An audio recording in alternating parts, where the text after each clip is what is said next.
Vivimos tiempos difíciles, hablaré de esto en un momento, porque muchos me decían, Dante, no te estás pronunciando con lo que está pasando en el país donde ahora estás, que es Estados Unidos de América. Y sí, nos vamos a pronunciar porque obviamente siempre la Iglesia tiene una postura respecto a todo. Postura.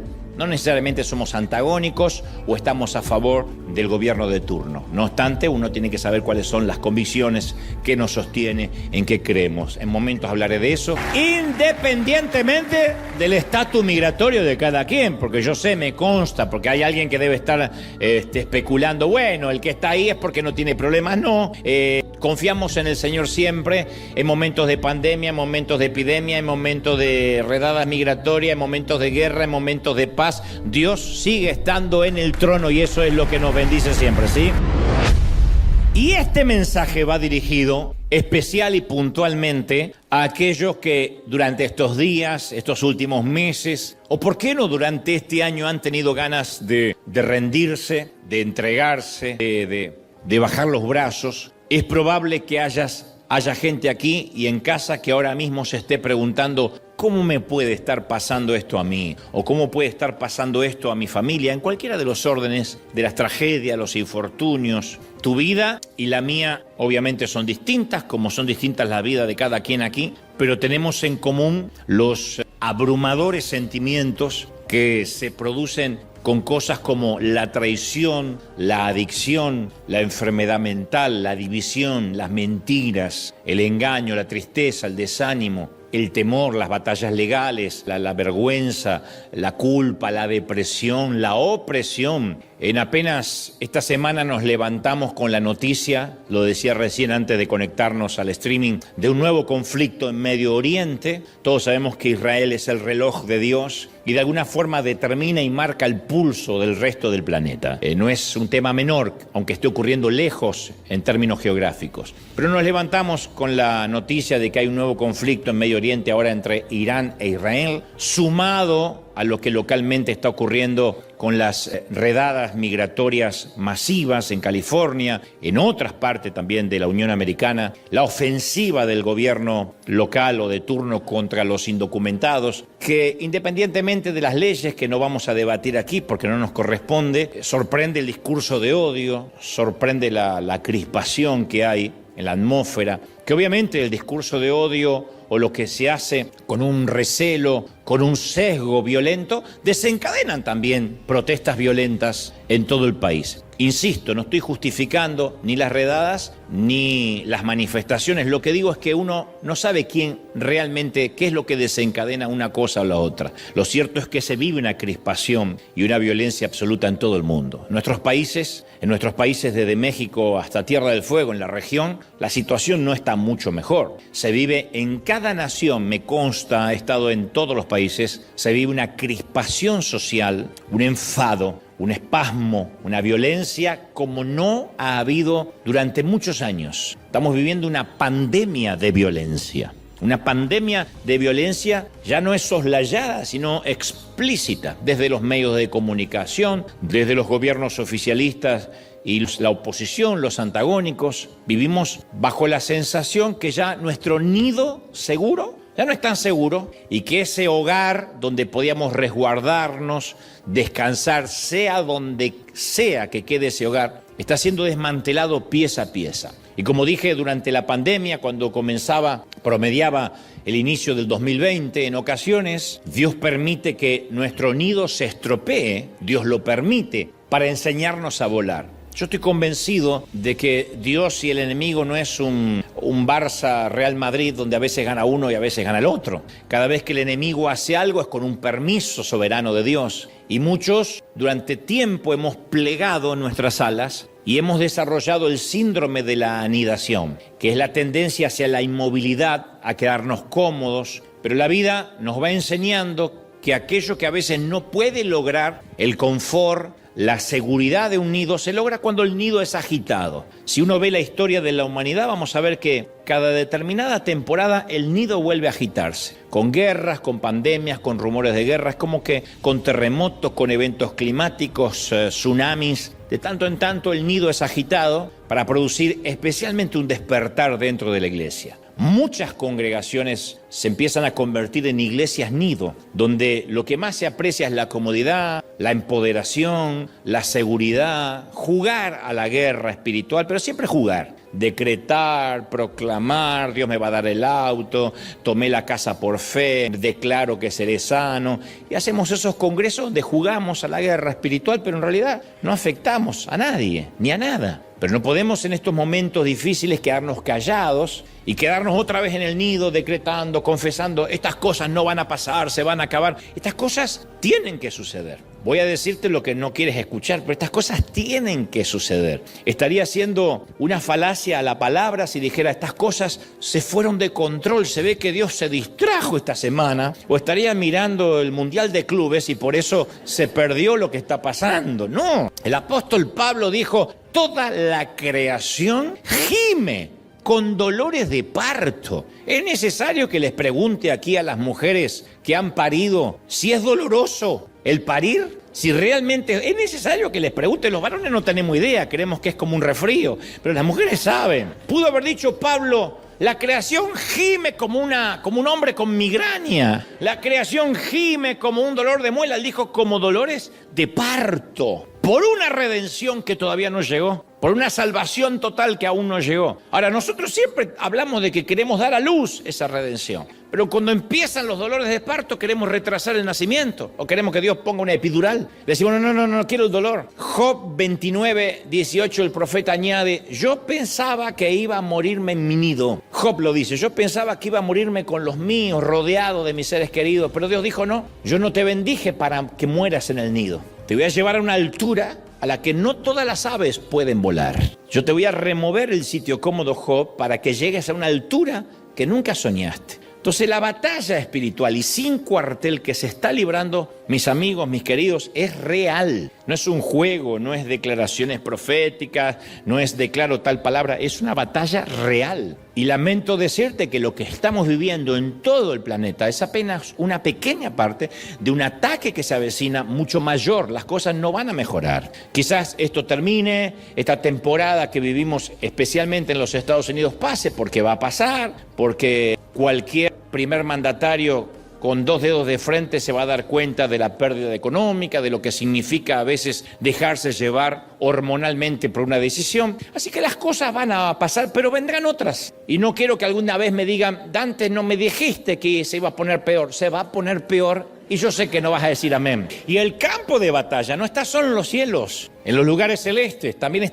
se está librando una fuerte batalla en nuestras mentes. Hay una fuerte batalla en nuestras mentes con el avance acelerado de la tecnología, con la afluencia de noticias que tenemos en nuestro celular. Ya no hace falta ni estar frente a un televisor ni comprar el periódico. Con que uno empiece a buscar redadas, el algoritmo dice a hay que hablarle de todo eso. Y te van a aparecer de todo, de todo. Se han decretado nuevas órdenes en el ámbito espiritual para pervertir, para corromper. Pervertir significa desviar del uso natural. Para corromper y pervertir las mentes de nuestros hijos, las mentes de nuestras familias. Y por fortuna Dios nos dejó una guía de supervivencia, porque Él nunca nos dejaría solo. Como decía el domingo pasado, lo que decidamos, lo que hagamos en tiempos de guerra son decisiones tomadas en tiempos de paz. Son los tiempos de paz cuando tomamos decisiones, cuando ponemos en claro nuestras convicciones, para que en los tiempos de guerra no dudemos. Dios ya nos preparó para estos días belicosos, lóbregos, trémulos, agitados, álgidos.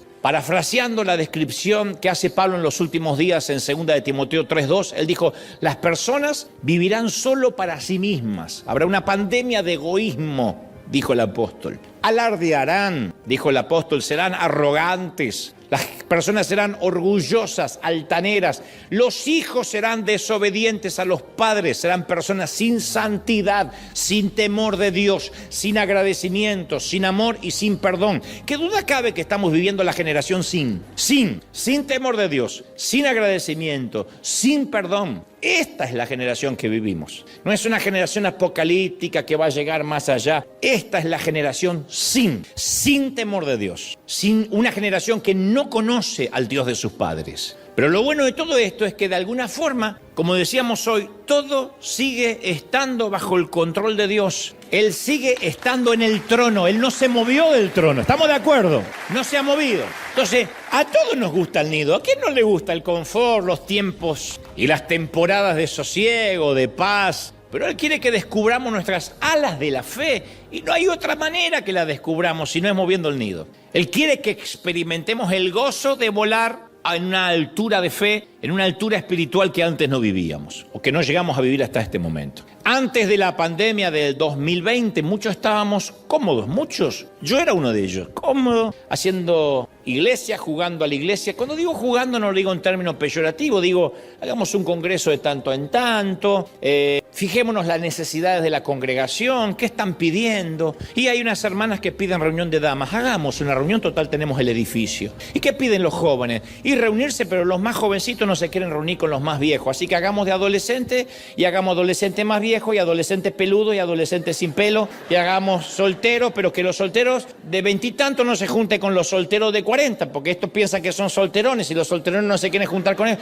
Estamos como toda iglesia. Cuando uno se empieza a involucrar en los negocios internos de una congregación, nunca se nos hubiese ocurrido alimentar al mundo. No estaba, y ayudar a África, y África está lejos. ¿Y Cuba? ¿Y qué tenemos que ver con Cuba? Que ayuden las iglesias de Miami, nosotros estamos en la otra punta, en la otra costa. Y México, y bueno, gracias a Dios, muchos ya pasaron para acá. Y Argentina, y ya me fui. Usted dirá, pero qué egoísta. Y bueno, es que el ambiente nos va llevando, el entorno, la perspectiva va cambiando. Hizo falta una pandemia. Algunos pensaron que la pandemia fue una pausa. Y después siguieron la vida como antes. No entendieron que fue un 9/11. Que cambió la manera de ver la vida. Que la vida ya no es más como antes del 2020, antes del COVID. Y así como el 9/11 cambió nuestra manera de viajar en avión, la pandemia cambió nuestra manera de ver la iglesia, entre otras cosas. Las empresas cambiaron. Las compañías entendieron de que ya no hacían falta oficinas necesariamente para todo, escritorios necesariamente para todos. Hay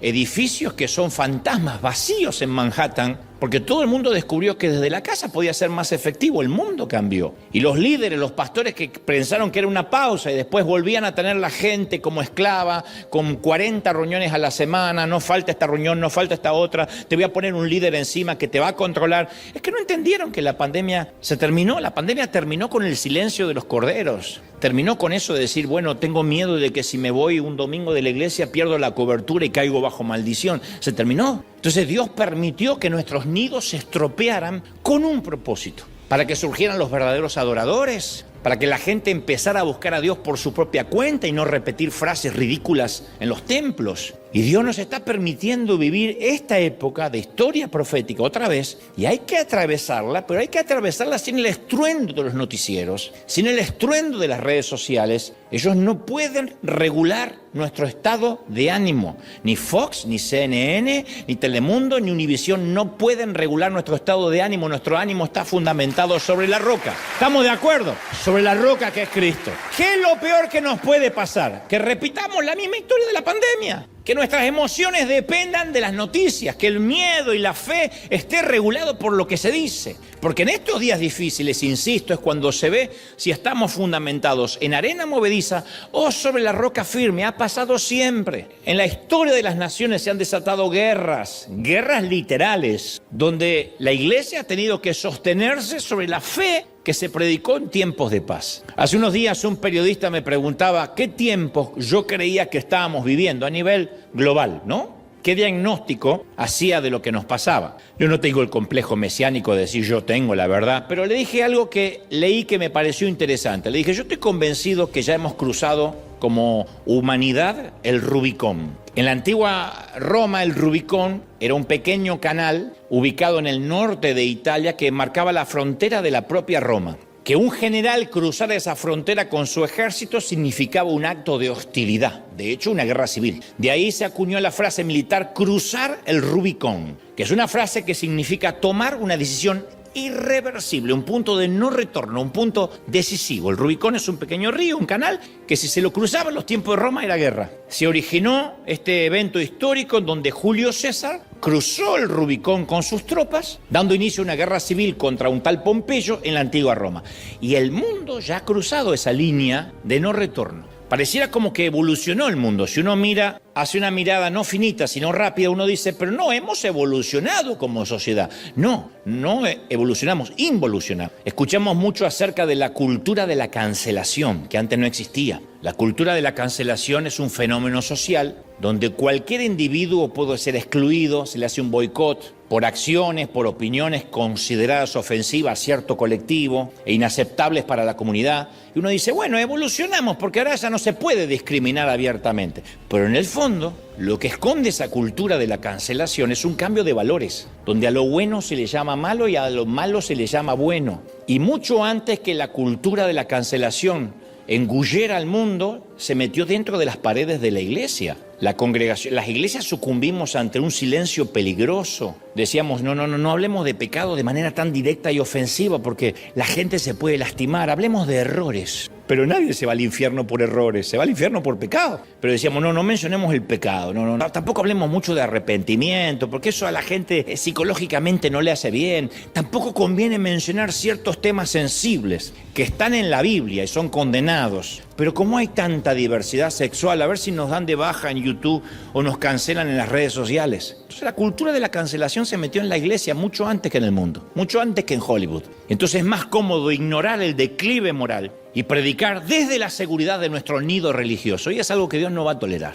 Y decretamos, confesamos. Recorran los streaming cualquier día domingo, van a ver que en cualquier congregación se decreta, se confiesa, se proclama avivamiento, positivismo. Todos compiten por ser los coaches motivacionales. Pero Mateo 24:5 nos advierte que oiréis de guerras, van a escuchar de rumores de guerras. Si no hay guerras, son rumores. Y dice, mirad que no os turbéis, dijo el Señor. No se preocupen. Él ya habló de esto. Habló de guerras. Una cosa son redadas en el caso de Estados Unidos, otra cosa que te exploten bombas porque te las tira Rusia o China o quien sea. Y dice el Señor, es necesario que esto acontezca, pero aún no es el fin. Lo cual significa que esto no va a pasar después del fin, va a pasar antes del fin. Y se levantará nación contra nación y reino contra reino. Y habrá pestes, hambre y terremotos en diferentes lugares. Pero todo esto es el principio de dolores. Claro, uno lee esto y dice, wow, esto mejor que no lo digo el domingo porque el domingo que viene no viene nadie.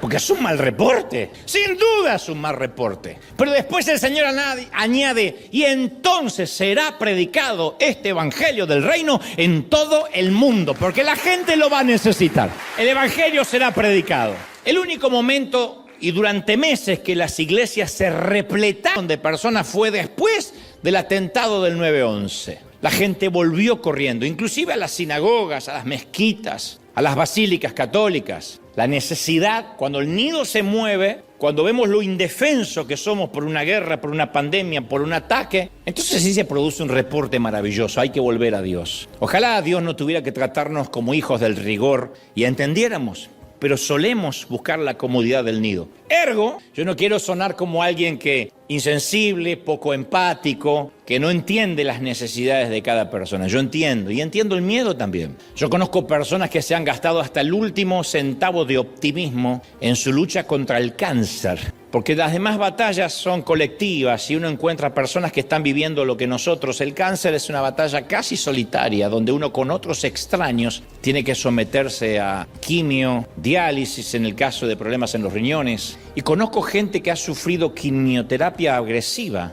y defendieron su caso ante Dios con guerreros de oración que se pusieron en la brecha, se aferraron a la esperanza, confesaron ser sanos, pero también sé que cuando acudieron a una revisión, en lugar de reducirse, el tumor había hecho metástasis. Mucha gente fue sana y otros no. Y quizás sepas muy bien cómo fue ese viaje de vuelta a casa. Cuando te dicen sus riñones están más complicados, hay mucha proteína en la sangre. Tal vez sepas cómo se sintió esa cena, esa misma noche alrededor de la mesa. Yo no soy un timorato y sé que todos vivimos tiempos difíciles. Las calamidades, los infortunios nos golpean a traición, seamos cristianos o no. Y el gran secreto no es construir una iglesia que se esconde detrás de un mensaje que dice, rechaza lo malo y se irá, proclama que se irá, porque después cuando no se va, cuando la enfermedad se queda, cuando nos rematan la casa, cuando viene un divorcio, empezamos a pensar que algo estamos haciendo mal, como digo siempre, el famoso algo habrás hecho,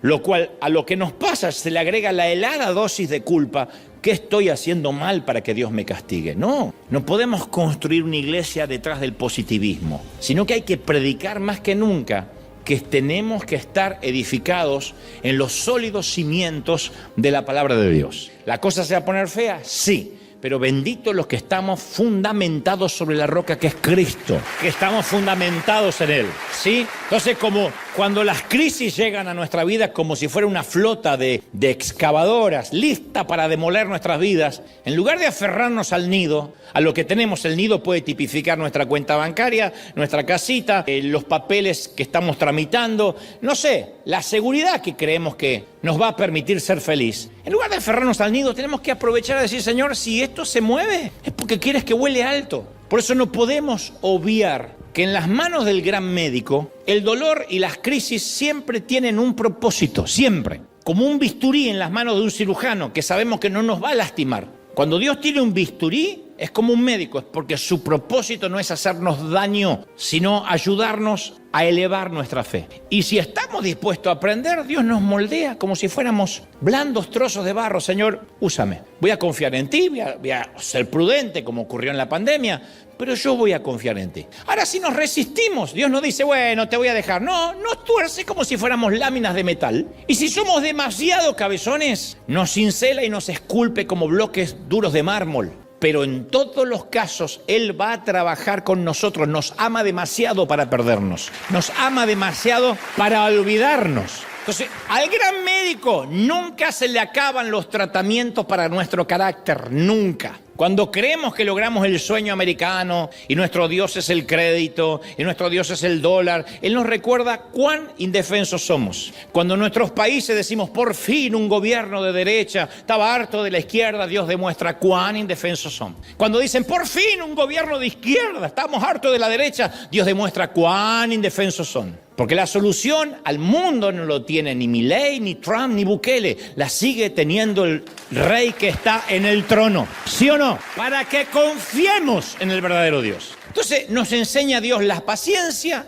¿Cómo? Haciéndonos esperar por lo que queremos. Nos enseña la sabiduría, permitiéndonos fracasar, porque no hay nada que enseñe más que el propio error. Los errores de los demás no nos dan sabiduría. Nos dan tema para chusmear, pero no nos dan sabiduría. Nos enseñan la humildad bajo el estricto e infalible tratamiento de la terapia de espinas. Cuando la madre águila espera a sus crías, yo sé que la mayoría ha oído esta historia, prepara un gran nido en lo alto del borde del acantilado, lo construye con ramas gigantes y espinas afiladas. Luego lo llena de capas y capas de suaves plumas. Cuando el aguilucho ya tiene condiciones de valerse por sí mismo, la madre saca el nido de las plumas, saca del nido las plumas, saca el colchoncito confortable, de modo que solo quedan las espinas que incomodan a la criatura. Entonces el aguilucho ya no tiene confort y las espinas lo obligan a volar. Las águilas nunca apañan la dependencia. Escuchen, mamás, tal vez hay que ponerle espinas en el colchón al nene, pero las águilas no mantienen a hijos ociosos. O vuelan o vuelan. Entonces le quitan las plumas y cuando se ve que se pincha sale y pobrecito, como apenas sabe volar, se empieza a golpear, la agarra con el pico, lo vuelve a poner a intentarlo de vuelta. O vuelas o vuelas. Acá es una muerte segura, allá es una muerte probable. Entonces hay que elegir entre la muerte segura del nido o la muerte probable de intentar volar. Obviamente todos vuelan, todos corren el riesgo. Y dicho esto, quiero hablarte de la única espina bíblica o la más famosa, al menos de las Escrituras. Que en mi humilde experiencia, el obstáculo número 1 para una vida cristiana no es la inmoralidad sexual. No estoy desacreditándola, digo, no es el obstáculo número 1, ni la avaricia desmedida. Obviamente estos dos siempre se llevan toda la publicidad, suelen ser los más escandalosos, los más sensacionalistas, porque nos enteramos de predicadores implicados en pecados sexuales y eso despierta nuestro morbo de saber qué más, y con quién, y cómo, y dónde. O vemos informes periodísticos sacando a luz que otro predicador tiene una flota de autos deportivos, jet privado, casas de varios millones de dólares. Eso siempre llama la atención. No obstante, yo sostengo que el verdadero enemigo a menudo pasa inadvertido y rara vez se informa en un noticiero. El orgullo, que es lo que Dios siempre quiere tratar con nosotros cuando remueve el nido en todo el planeta. Indudablemente la pandemia nos quitó el orgullo a todos. ¿Se acuerdan cuando nos podíamos morir todos independientemente de la edad? Independientemente de si vivíamos en Beverly Hills o viviéramos en un cordón de emergencia. Yo sé que esto del orgullo, cuando yo digo el orgullo, es un problema más bien argentino. No, es una generalización. Yo tengo un pastor argentino, amigo, que me dice, mentira que los argentinos somos arrogantes. Algunos de nosotros somos perfectos. Pero esta enfermedad del orgullo termina convirtiéndose en una condición que desfigura nuestro carácter. No nos damos cuenta. Aquellos que tienen su mundo interior en desorden se confunden mucho acerca de su propia identidad. Y hay gente que no puede separar el papel que realiza de la persona que es en realidad. Y ojo que el orgullo no es patrimonio de los ricos, ¿eh? He visto mucha gente pobre, muy orgullosa, y gente con mucho dinero muy sencilla. Pero hay gente que no logra hacer la dicotomía de quién muestra públicamente y de quién es en la intimidad. A mí me ha tocado en los últimos años por el programa de televisión que tengo entrevistar a famosos que algunos son patéticos porque se creyeron su propio personaje. No hay peor cosa que ver un famoso que se cree famoso. Porque está aquel que trabaja y, bueno, la fama es inherente a lo que hace. Pero hay otros que trabajan de famoso. Que llegan... Qué bueno. Pero ¿viste mis músculos? Me puse nalgas. Tipos. Oh, un tipo que te dice, me puse nalgas. ¿Qué le vas a decir? ¡Qué lindas! ¿Qué se le dice? Se comieron el personaje. Porque sus identidades están ligadas a lo que hacen. Entonces muchos nos enfrentamos a la tentación de empezar a creernos nuestros propios estados de Instagram. Está bien que Instagram está lleno de filtros, el problema es creer que uno va por la vida con esos filtros. Cuando pasa eso, nuestra personalidad gradualmente empieza a infectarse con una fantasía mesiánica. Cuando olvidamos quiénes somos y no ordenamos nuestro mundo interior, distorsionamos nuestra verdadera identidad. Entonces la arrogancia, como digo siempre, es un paquete, un equipaje que Dios no quiere que llevemos. Como suelo decir, Dios no desaprueba la arrogancia. A Él no le desagrada la arrogancia. Dios la aborrece. La Biblia dice que la odia. Lo mismo que a nosotros nos produce una comida infestada por gusanos, eso le produce en el estómago a Dios la arrogancia. La arrogancia y la soberbia aborrezco, dice Proverbios 8:13. Odio la soberbia. Dios dice en Filipenses, el Señor dice en Filipenses 2:3, no hagáis nada por vanagloria, nada, cesen las palabras arrogantes de vuestra boca, 1 Samuel 2:3. Dios los resiste a los soberbios, 1 Pedro 5:5. Antes de la caída, la altivez de espíritu, Proverbios 16:18. Jehová asolará, arrasará la casa de los soberbios, Proverbios 15:25. Entonces Dios la aborrece. ¿Por qué la aborrece tanto? Porque no hicimos nada que justifique nuestra arrogancia. Es como el mosquito que se pone en la oreja del elefante que está cruzando el puente y cuando llega al otro lado dice el mosquito, lo cruzamos. Es lo mismo. ¿Qué lo cruzamos si ibas en la oreja del elefante? ¿Por qué Dios la aborrece? Porque no se le da premios al lienzo que el pintor usa. Nunca hay un Pulitzer para la tinta y el papel que usó el periodista. No hay diplomas para el escarpelo que usa el cirujano. O sea, nunca los instrumentos reciben el crédito por lo que hacen. Nosotros no somos los merecedores del aplauso. Y no es porque Dios tiene un problema de ego, nosotros lo tenemos. Porque no nos conformamos con un poco de adulación, siempre queremos tragarlo todo. Por eso hay tanta gente adicta a los likes, a los me gusta. Y se saca 350 fotos hasta que pone una y espera a ver qué le digan y no alcanza con un like. El elogio y los aplausos nos van atrofiando el cerebro. Entonces es ahí cuando Dios aplica la terapia de la espina. Es el tratamiento preferido de Dios para bajarnos los humos, la terapia de la espina. Y ahora yo estoy consciente que voy a tocar algunas vacas sagradas y va a molestar la teología de alguien. Acá no, pues ya están todos acostumbrados, acá me conocen, pero allá. Cada vez que uno piensa en Pablo, el apóstol, nuestro inconsciente colectivo nos lleva a verlo como alguien angelado, diáfano, con una aureola brillante flotando sobre su cabeza. Sin embargo, sus propias palabras, las de Pablo, muestran otra cara. Cuando uno va a ver la biografía del apóstol, uno ve a las claras que alguna vez fue un hombre orgulloso, iracundo, colérico, agresivo, muy furibundo, explotaba. Y para que Dios pudiera usar a Pablo tenía que tratar con esas lacras arraigadas en el profundo de su carácter. Porque uno piensa que uno se convierte al Señor y se transforma en una carmelita descalza. No, nuestro temperamento continúa. Seguimos habiendo nacido en el mismo lugar donde nacimos y criamos como nos criamos. Después todo es sometido a los pies de Cristo. Pero no es que Dios apaga nuestro cerebro y apaga nuestro temperamento. De hecho, Pablo escribe a los filipenses en la carta del capítulo 3 y el versículo 4 y dice: si alguien pudiera confiar en sus propios esfuerzos, sería yo, dice Pablo. En un contexto donde él dice: yo también tengo credenciales para mostrar. Dicho y dice: si otros tienen buenas razones para confiar en sus propios esfuerzos, no te imaginas las que yo tenga. Y le sale el argentino de adentro a Pablo. Dice: fui circuncidado cuando tenía 8 días de vida. Soy un ciudadano de Israel, de pura cepa y miembro de la tribu de Benjamín. Un verdadero hebreo como no habrá ningún otro. Fui miembro de los fariseos, dice Pablo, quienes exigen la obediencia absoluta, estricta a la ley judía. Y era tan fanático que perseguía con crueldad a los cristianos, y en cuanto a la justicia ni te cuento, yo obedecía la ley al pie de la letra. Y aparte de todo esto, que Pablo lo dice, tenía una educación y un gran acervo cultural. En Hechos 22:3 dice Pablo: yo soy judío nacido en Tarso, criado y educado aquí en Jerusalén bajo el maestro Gamaliel, que era equivalente a decir estudié en Harvard. Y como estudiante de él fui cuidadosamente entrenado en nuestras leyes y costumbres judías. Y llegué a tener gran celo por honrar a Dios en todo lo que hacía, tal como ustedes hoy. O sea, que si había alguien para que sea presumido, ese era Pablo. Inteligente, educado, sagaz, genio, gran celo religioso. O sea, tenía todos los patógenos para parecer un caso terminal de orgullo el tipo. Era para meter un chaleco de fuerza y decirle con los argentinos: vaya. Es muy posible que sus compañeros consideraran a Pablo como un tipo brillante,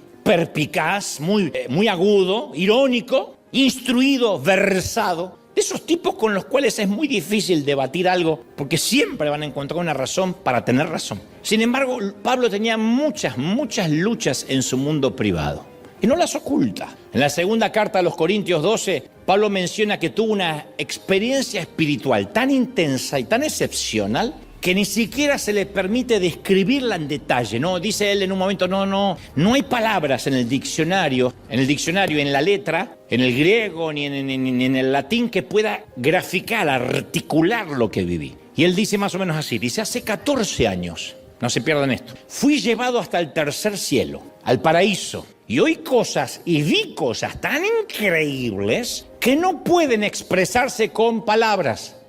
No hay vocabulario en nuestro lenguaje que pueda expresar lo que vi. Cosas que ningún humano se le permite contar. Entonces, el hombre no está seguro si fue arrebatado corporalmente, si tuvo una especie de viaje extracorpóreo al reino espiritual. Lo que sabe es que fue invitado a conocer el cielo. Fue invitado a conocer el trono de Dios. No sé si vieron unos ángeles y dijeron: vamos para arriba, más arriba, y lo subieron. ¿Sabes qué es lo que me llama la atención? Es que por lo que sabemos es la primera vez que lo cuenta después de 14 años de la experiencia. ¿Te imaginas a un apóstol moderno que viaja al cielo ahora? No esperaría ni un minuto para contarlo por enlace, ni un minuto. ¿Te imaginas? No hablemos de los demás. Si uno de nosotros viviera algo así, yo no te digo conocer el cielo. Si viéramos el dedo meñique de un ángel, primero, escribimos un libro con lujo de detalles. Segundo, nos hacemos una gira internacional contando la experiencia. Yo vi el dedo de Miguel. No de Luis Miguel, de Miguel. Tercero, le vendemos los derechos a Netflix. ¡Ya! Hace una semana leía que hay gente que publicaba que una nube de gloria se había metido dentro del edificio y ya llegó la nube, ahora faltan los creyentes, pero literalmente, no, después vinieron los creyentes, pero literalmente veía toda una neblina dentro de la iglesia. Yo estuve tentado a hacer humo con choripanes, aunque sea acá. Pero Pablo nunca intentó comercializar la experiencia. Nunca publicó un relato. No hay un capítulo, un libro que llame El viaje al cielo de Pablo. Detestaba la idea que al tipo lo pusieran en un pedestal. Yo estoy seguro por qué. Porque la terapia de la espina le abría agujeros en su orgullo. Justo luego que él menciona su viaje al paraíso, ese encuentro cercano del tercer tipo, del cuarto tipo, Pablo nos cuenta sobre el método que Dios utilizó para evitar que se pavoneara como un fanfarrón petulante y ostentoso.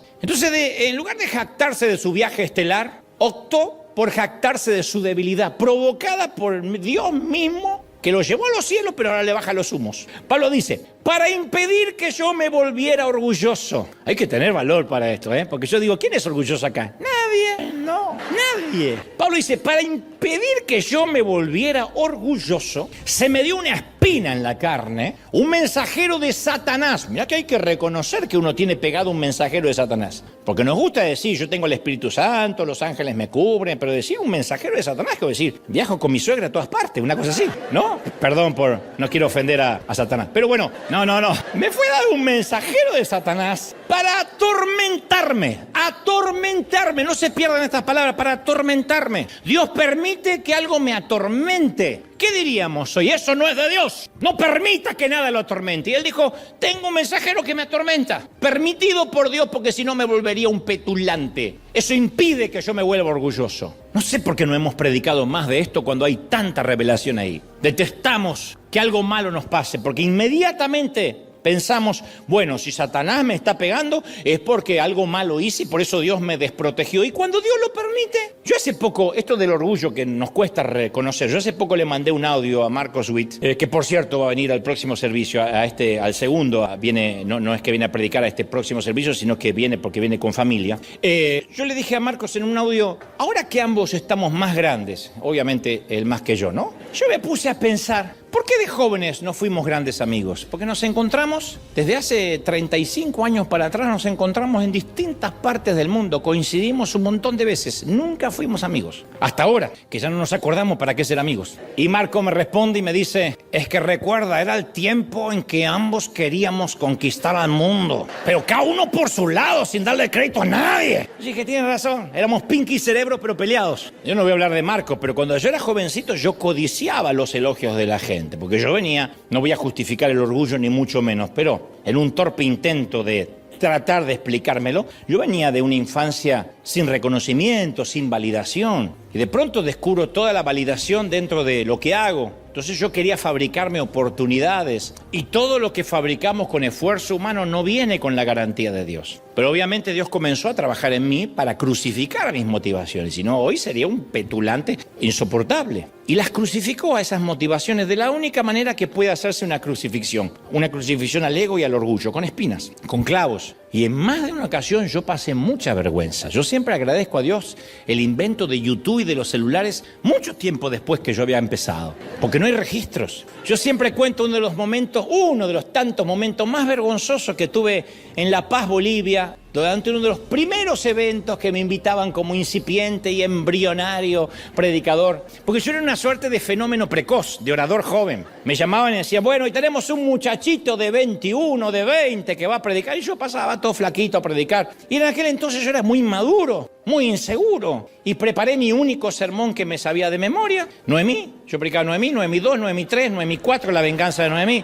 Noemí ataque de nuevo, Noemí recargada. Yo tenía todos, Noemí destino final. Yo les iba poniendo subtítulos para el mismo mensaje. Y en medio del mensaje, me acuerdo, hago así, cosa que uno tiene que evitar siempre, pero me golpeo la boca contra el micrófono y veo que un diente mío de acá sale dispara, pero veo una cosa blanca que no solo sale, sino que le pega en la frente a la esposa de un pastor que estaba en primera fila. Conozco a la esposa y conozco al pastor, no lo diré, pero ella sabe. Yo me quedé como Luis Miguel antes que se juntaran los dientes, y como no todos lo habían visto, decidí disimular el infortunio pegándome así el micrófono a los Julio Iglesias. Es tanto correr por la vida. Pero se puso peor, porque me salía un chiflido extraño que no podía controlar. Y decía, nunca deseé tanto que se produjera el arrebatamiento como en ese instante. Bueno, la cosa es que mi ego y mi dignidad esa noche se fueron a Argentina y yo me quedé solo predicando en Bolivia. Y por si fuera poco, la víctima en cuestión, que tenía una marca del diente en la frente, al terminar el servicio me devolvió el diente envuelto en un pañuelo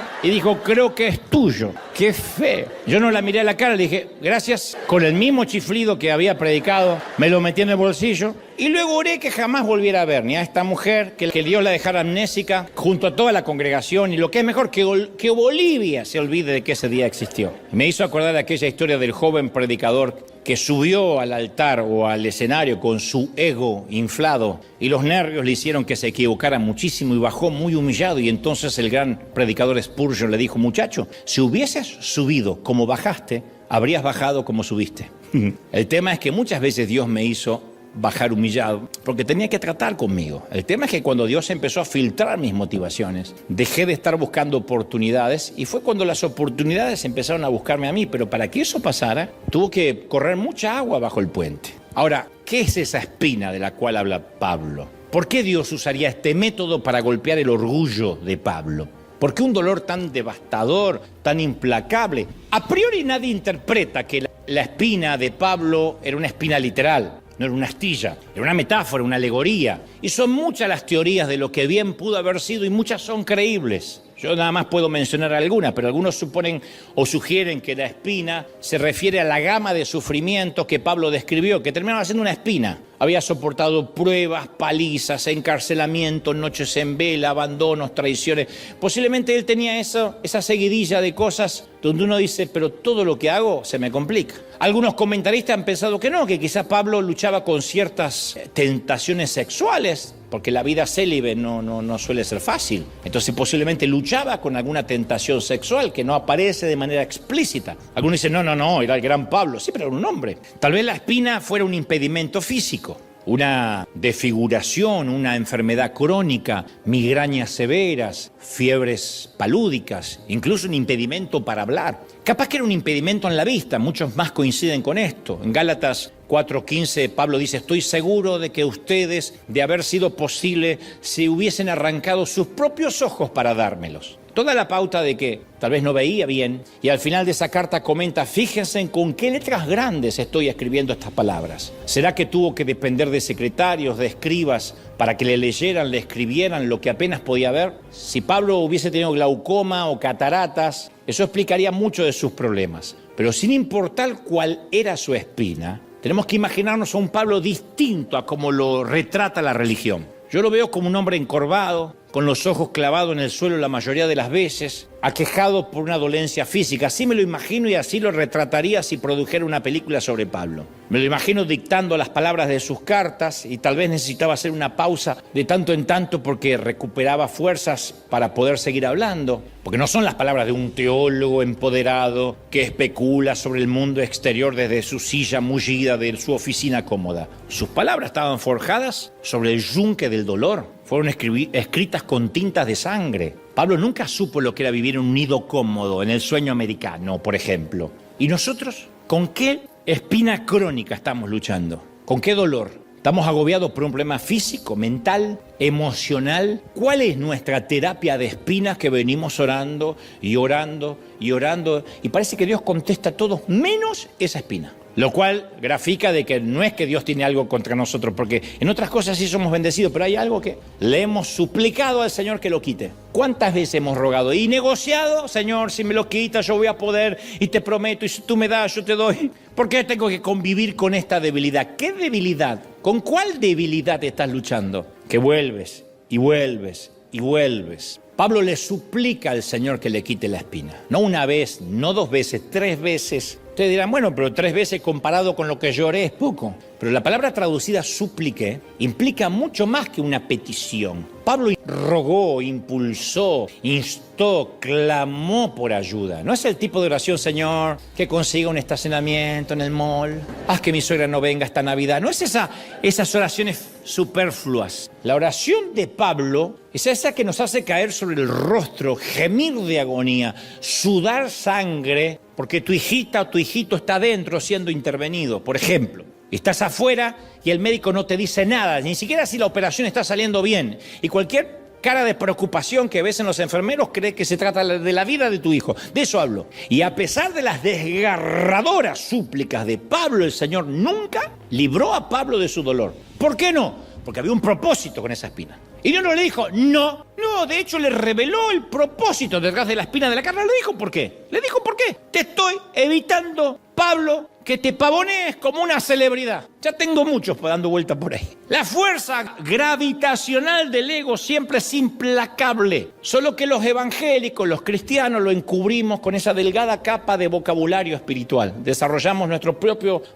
culto a las celebridades. Preferimos que nos llamen pastores, apóstoles, obispos, los de la sana doctrina, profetas. Y por miedo a ser influenciados negativamente por la cultura secular, usamos la religión pero para sentirnos distintos. pero no como una forma de acercarnos a los demás, sino como una manera de justificar la segregación. Nosotros somos muy discriminadores como evangélicos. Discriminamos al que piensa distinto, discriminamos al católico, discriminamos al testigo de Jehová, lo discriminamos, porque uno puede estar en las antípodas de la doctrina, pero nosotros discriminamos. Hubo gente escribiendo en las redes muy enojada porque a veces le amueblamos una casa a una señora que tenía su virgencita allí en la esquina. Y le decían, ya que le llevan una nevera y un televisor, ¿por qué no le rompe la estatua ya que está? Pobre señora, ¿qué tengo que ver yo con lo que ella cree? El Señor nos dijo que amemos y que hagamos el bien a los que piensan y creen lo mismo que nosotros. De hecho, nos instó y nos ordenó a amar al enemigo. Entonces Dios no solo le dice a Pablo no, sino que lo alienta. En 2 Corintios 12:9 dice, mi gracia es todo lo que necesitas, mi hijo. La gracia te basta. Mi poder actúa mejor sobre tu espina, sobre tu debilidad. Te voy a bendecir mejor con esa espina que si no la tuvieras. Mi gracia te basta. Y viendo los acontecimientos actuales, yo no tengo motivos para pensar que Dios dejó de utilizar la terapia de espina para tratar con la enfermedad del orgullo. El orgullo de los gringos, el orgullo de los hispanos, el orgullo de los mexicanos, de los argentinos, de los colombianos, de los salvadoreños. Todos en un momento nos pavoneamos. Es más, mi experiencia personal refuerza la convicción de que la terapia de espina es algo que Dios sigue usando. Las espinas que Dios permite en nuestra vida nos dan una lección de humildad, porque uno no se la puede creer nunca. Si uno se conoce bien, uno no puede creer lo que vende. La gente que cree lo que vende es porque no se conoce bien, hace mucho que no se mira al espejo. Sobre todo los que se creen o nos creemos muy inteligentes, muy talentosos, profundamente espirituales, materia prima para hacer orgullo. Las espinas nos recuerdan que somos profundamente humanos. Martín Lutero comentó esta paradoja y dijo, ¿quién alguna vez oyó hablar del poder débil? O lo más absurdo, que un poder aumente en la debilidad. Es una contradicción eso de poder en la debilidad. Eso no lo vamos a leer nunca en la revista Fortuna. Nunca lo veremos en Marvel ni en C-Comic. Nunca. Nunca vamos a escuchar una charla TED que hable de eso. Empodérese siendo más débil. Nunca. No lo vamos a escuchar en las altas esferas del mundo jamás. Y lo lamentable es que es un hecho que tampoco lo escuchamos entre nosotros. ¿Qué se necesita para convencernos que en la economía espiritual de Dios el orgullo viene antes de la caída? ¿Cuántos más? ¿Cuántos valientes tienen que caer para que nos caiga la moneda? El orgullo precede la caída. Muéstreme a alguien que cae estrepitosamente y vas a ver que te voy a mostrar a alguien con orgullo antes. ¿Qué necesitamos para entender que la debilidad y la vulnerabilidad son espiritualmente poderosos? Si en este momento hay gente aquí o aquí que dice, yo hoy me siento débil, el poder de Dios va a fluir más que nunca en tu vida, en tu debilidad, en tu vulnerabilidad, aún en esa suerte de temor. ¿Alguien lo cree, sí o no? Yo hace algunos años fui a dar una charla a unos hombres de negocios de Uruguay en un hotel y muy tarde de la madrugada, porque después nos quedamos cenando. Al llegar al hotel me esperaba una pareja en la acera. El caballero habló primero y explicó lo que pasaba. Me dijo, te robo unos minutos. Yo quería entrar rápido, era muy tarde, promediando 1:30 de la madrugada en Montevideo. Y dijo, te robo unos minutos, mi esposa tuvo un serio accidente de tránsito hace varios meses y perdió la memoria por completo. Y cuando despertó tuvimos que mostrarle fotos de sus hijos y siendo su esposo yo me tuve que volver a presentar ante ella. Pero apenas ella abrió los ojos y salió del coma, dijo, tengo que ver a Dante Gebel. Lo cual dice, a mí me dejó sorprendido. Le dije, tienes claro que estás casada conmigo, ¿verdad? Le dijo, tengo que ver al predicador, tengo un mensaje para él. Y luego ella fue recuperando la memoria de sus hijos, de mí, su esposo. Pero nunca se le fue que tiene que darte un mensaje y aquí está. Y su esposa temblorosa me da un papelito diminuto, chiquitito, así, todo dobladito. Me dijo, tome. Y temblaba así. Se fueron en silencio en medio de la madrugada de Montevideo. Conmigo estaba Daniel Darling, nuestro pastor ejecutivo, y apenas subimos al elevador, yo recuerdo que le dije, ¿viste eso? Esta mujer estuvo en coma. Y mientras estuvo en coma, Dios le dio un mensaje para mí.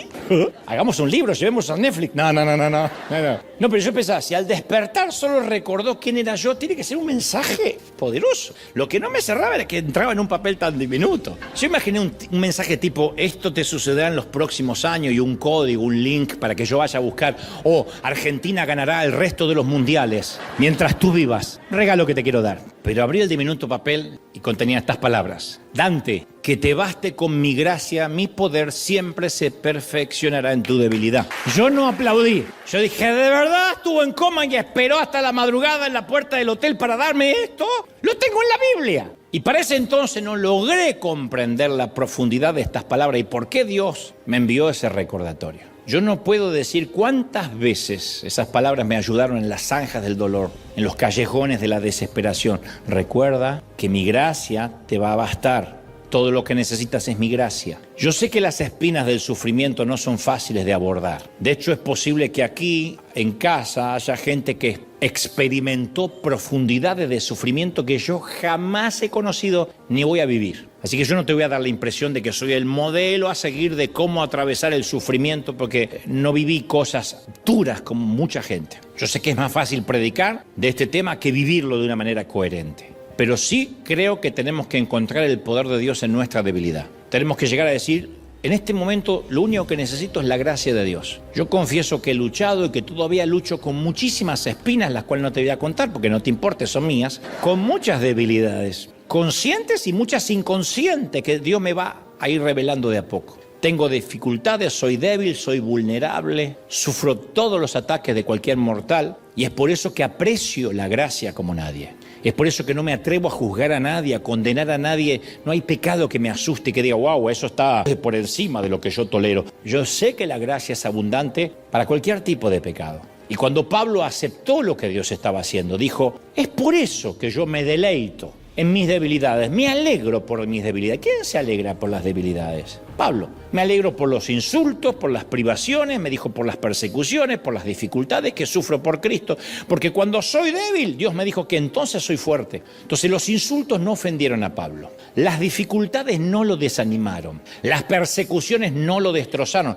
A Pablo no lo perseguía migraciones para deportarlo a su país. Él habría agradecido por algo tan trivial como eso. ¿Eso es lo peor? ¿Que me deporten a mi país? ¿Eso es lo peor? No, a Pablo lo perseguían para decapitarlo. No para que pierda papeles o para que pierda su estatus, para decapitarlo. Eso es una persecución. Y cuando Pablo estaba en su punto más débil, Dios estaba en él en su punto más fuerte. E insisto, aunque pareciera una frase resignada, es una frase que implica mucha fe, la dijimos aquí hace semanas, por algo. Aunque el nuevo presidente en cualquiera de los países sea peor que el antiguo presidente, con todo yo confiaré en el Señor. Con todo. La confianza no tiene que ver con el gobierno. Aunque mañana me levante con la noticia que apareció una nueva pandemia que podría otra vez volver a matarme, con todo yo confiaré en el Señor. Aunque mañana sigan promoviendo leyes de odio y me discriminen por alguna condición en particular, con todo yo confiaré en el Señor mi Dios. Aunque me deporten y tenga que regresar de donde salí, con todo yo confiaré en mi Señor. Que pase lo que tenga que pasar, que yo en todo voy a confiar en mi Señor. Esa es la clase de declaración que Dios está pidiendo ahora. Ahora, puedo oír, porque para eso es el Espíritu Santo, para dar un discernimiento y poder oír. Yo puedo oír lo que algunos están diciendo. Claro, no te pones del lado de los hermanos latinoamericanos, seguramente porque tú tienes papeles, no te importa. No, yo lo que digo es que no importa, yo me puedo morir. Yo estoy viajando a Argentina todas las semanas, por ahí no me dejan entrar, qué sé yo, no es lo que quiero. Pero con todo, yo me regocijaré en el Señor, porque entiendo que nada va a pasar sin que Dios lo permita. Hago mi mejor esfuerzo, pero yo he entendido que si voy a rendir un examen y lo rindo bien, y sin embargo me dicen no sirve, atrás, eso es Dios, yo hice lo mejor. Pero también puedo rendirlo mal, y si Dios quiere, dice, adelante, pasó. He vivido eso cientos de veces. Cuando uno entiende realmente lo que es la soberanía de Dios. Esto no significa, bueno, entonces no hago nada, total Dios se ocupa. No, uno hace su mejor esfuerzo. Toma las medidas preventivas, todo lo que tiene que tomar. Pero después, en el fondo, tiene que confiar en Dios. Si no, ¿en qué creemos? Es un chiste esto. Es un mal chiste. ¿En qué creemos? Si cuando las cosas se ponen feas como el Señor dijo que se van a poner y van a empeorar, inmediatamente dudamos de la cobertura de Dios. O Dios nos trajo y nos sostiene, o Dios no nos trajo y no nos sostiene. Y si Dios no nos trajo, es una falacia permanecer donde Dios no nos trajo. Y si Dios nos trajo, no hay nada, no hay nadie que te pueda mover. Es Dios que nos sostiene. Uno tiene que caer en la moneda de eso. Es Dios quien nos sostiene, el Dios que nos trae. Entonces puede que ahora estemos sintiendo una terapia de espinas de parte del Padre. Y la espina que parece que ahora nos está lastimando, en realidad nos está sanando. Puede parecer que está haciéndonos daño, pero no es así, no es un corte, es una poda. La poda siempre trae nuevos brotes. Agradecemos a Dios por la pandemia. Sé que esto va a herir susceptibilidades, pero hubiésemos muerto como una iglesia más. Nunca hubiésemos mirado hacia afuera, ¿no? No hubiésemos nunca enviado en 5 años 47 millones de dólares a la gente necesitada. ¿Sabré qué habríamos hecho? Ya habríamos comprado otro edificio, tendríamos un lugar para campamentos, seguro, porque ahí íbamos. Tendríamos un super edificio de escuela dominical tipo Disneyland y todos los padres felices porque se sacan los críos 2 horas. Tendríamos un lugar para encerrar suegras. Mire, hay recursos. Pero Dios nos sacudió el nido y dijo, necesito que alguien se ponga en la brecha, que alguien piense en los necesitados, en mis pequeñitos. Por eso hoy nuestros misioneros están ahora en África empezando un nuevo proyecto y nos damos cuenta que hay miles de proyectos para empezar. Entonces a veces el dolor es lo único que nos pone de rodillas. Qué feo que sea así, pero yo soy parte de esos, donde la espina es lo que nos pone de rodillas. Y un buen tratamiento de espina nos baja los humos, nos ubica los patitos desalineados de la fila. Y cuando la espina duele mucho, he aprendido que lo mejor es dejar de luchar, rendirnos. Digámosles al Señor, Señor, yo llegué al final de mis recursos, de mis ideas, de mis fuerzas, de mi energía. Hasta acá llegué. Lo único que podemos decir, tu gracia me basta. Tu perdón me basta. Y con el tiempo vamos a abrazar la realidad de que, aun cuando la vida se pone difícil, Dios sigue siendo bueno. Él no cambia. Entonces no le vamos a temer a nada ni a nadie. Teme a Dios y no le temerás a nadie. Témele al hombre, no tengas temor de Dios y le temerás a todo lo demás. El acto más subversivo que ahora podemos realizar como iglesia, el movimiento más político que ahora podemos aportar, no es organizar una protesta, ni enunciarse en las redes sociales, porque parece que los valientes hablan en las redes sociales. Di algo en las redes sociales, como si eso fuera a cambiar algo, como si algún gobierno se preocupara por las redes sociales. El mandamiento más subversivo que podemos hacer ahora, obedecer, es: en esto conocerán que sois mis discípulos, que os améis unos a los otros. Si el gobierno no ayuda a los pobres, la iglesia va a seguir ofreciendo alimentos y ayuda. Y esto para todos los países, ¿eh? Si el gobierno oprime, la iglesia debe sostener a los oprimidos. Si el gobierno exige venganza, la iglesia debe dispensar gracia y no culpa. Si el gobierno se divide en grietas, la iglesia debe manifestar unidad. Si el gobierno destruye a sus enemigos, la iglesia debe amar a los enemigos. Tenemos que ser una colonia del cielo en un imperio hostil. Estamos en un punto sin retorno. Ya hemos cruzado el Rubicón, gente. Pero eso no es lo peor. Lo peor es repetir la historia de la pandemia, que nuestra fe o nuestro miedo sea manipulada por Fox, por CNN, Telemundo, lo que sea, o Univisión. En estos momentos, cuando la gente va a ver de qué estamos hechos y sobre qué estamos fundamentados, y va para mi Argentina, y va para México, y va para Colombia, y va para El Salvador, y va para cualquier país, va para Venezuela, los queridos venezolanos que resisten, van para los cubanos. Cómo me gustaría que todos pudiéramos ir a Cuba un rato y contagiarnos de esa fe que tienen los cubanos, que a veces viven arroz y frijoles. Pues no pierdo la esperanza, que Dios está con nosotros, porque Dios nos ha sostenido hasta acá. Y están felices. Gloria a Dios por la terapia de espinas, por removernos el nido, porque nos da la oportunidad única de volar alto. Y cuando uno ve que las filas, hablo de los Estados Unidos de América, las filas hispanas aflojan, la gente deja de venir por un Super Bowl, porque hoy es el Día de las Madres y se van a comer carnitas, porque hoy me tocó el cumpleaños, porque hoy es mi aniversario de bodas, y el hilo más delgado siempre es la iglesia, uno ya empieza a oler, se viene una removida de nido. Porque la pandemia nos hizo desesperar a todos por congregarnos, por volvernos a ver. Y después Dios tiene que volver a removernos el nido, porque somos adictos a la comodidad, adictos a que lo tengo a Dios como el genio de la lámpara, y si lo necesito, ahí está, tengo 911 y Dios en la agenda. Si lo necesito, lo llamo. Por eso es tiempo de agradecer por las espinas, agradecer porque estamos perteneciendo al mundo en caos, lo cual no nos deja exentos, y esto nos va a hacer alcanzar alas de la fe. Escuadrón, llegó el tiempo en que volamos o volamos. Un aplauso al Rey de Reyes, al Señor de Señores. Un aplauso grande al Rey. El Rey está en la casa hoy. Bendito eres. Alguien tiene que celebrar más que eso. Bendito eres. No va. Dale un aplauso grande y dile: Señor, has hablado hoy con tu pueblo, con tu iglesia, con tus hijos. Bendito eres. Uy, impresionante. Más de tu gloria, más. Llevándolo a eso. Te exaltamos, Dios. Pueden sentirlo, el Rey está en la casa. Si pueden levantar conmigo las manos al cielo, los que están por primera vez aquí o en casa y están recibiendo a Cristo en su corazón, solo digan: Señor, entra en mi vida, perdona mis pecados, tu gracia me basta. Y quiero orar que todos oremos juntos. No sé cuál sea la espina, puede que sea una situación, una enfermedad, una persona, un grupo de gente, un entorno, no lo sé. Pero ¿qué tal si dejamos de clamar porque Dios quite la espina y agradecemos? Porque quizá eso sea lo que nos conduce a Él. Levanta tus manos y dile: Señor, gracias, porque esta temporada que es la más dura o fue la más dura, me ha acercado más a ti. Gracias, Señor, porque puedo entender que tu poder se perfecciona en mi debilidad. Y ahora, hasta tanto Dios te dé tu propia palabra profética, te voy a prestar la mía. Haz de cuenta que te presto el diminuto papelito que me dieron en Uruguay, que dice: pon tu nombre, que mi gracia te baste. Es todo lo que te voy a dar, día tras día. Y cuando no puedas más, vas a recibir fuerzas para ese día. Y te vas a ir a dormir y a descansar, y como un celular, enchufarte a la pared, a recuperar fuerzas. Y al día siguiente vendrás por un nuevo maná fresco. Y otra vez, fuerzas para un nuevo día. Un día a la vez, cantamos hoy aquí. Es lo que necesito de ti. Dame la fuerza para vivir un día a la vez. Te exaltamos, Señor. Te glorificamos. Clamamos. Todos.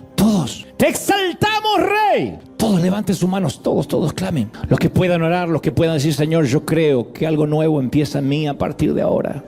Dulce Espíritu. Todos orando, todos. Iglesia amada, yo he hablado, como digo cada fin de semana, torpemente a nuestra mente, a tu mente, que es donde yo puedo llegar. Pero sé que el Espíritu ha hablado a tu corazón. No hay palabras para reconfortarte. Son momentos difíciles, sí, pero caramba, somos la generación que resistió una guerra bacteriológica. Siempre digo, y lo diré hasta el cansancio, hemos sobrevivido a una guerra superior a la Segunda Guerra Mundial y Primera, porque en ambas guerras solo estaba incluido una parte del mundo. Nunca una guerra involucró a todo el globo como la última pandemia.